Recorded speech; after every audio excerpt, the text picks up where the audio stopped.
even get to cross.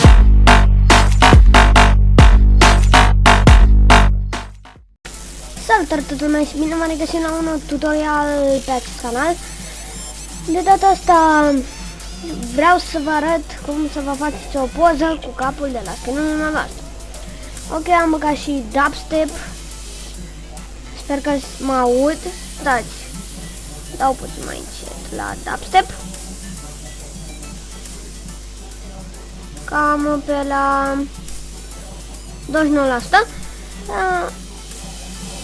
Acum să vă arăt. Aveți nevoie neapărat de paint. Intrați aici la paint.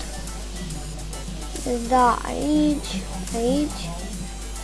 256 pe 207. Dați ok. Mergem pe ce skin vreți să faceți. Vedeți skin-ul. Dați open with. Paint. Dăm zoom. Dați aici să selectăm. Și selectăm capul de la skin. Am selectat capul. Acum ce facem? Dăm aici, dăm copy. Dăm mix. Dăm aici câte lăvăm. Ne-a apărut capul. Pune tot. Ok, vă să vă arate așa nice. Uite aici 256 pe 256. Aici ar fi faci, dați ok. Deci, acum dați X.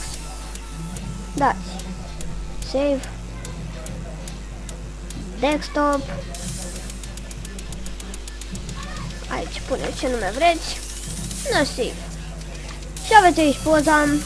Dacă am scurtat acest episod, sper că dați un like dacă susțineți seria și mai vreți episoade în continuare. Lăsați în comentarii dacă mai vreți să pun muzică la episoade. Pa, pa, eu am fost Brokenet și vă aștept la următorul episod. Bye, bye!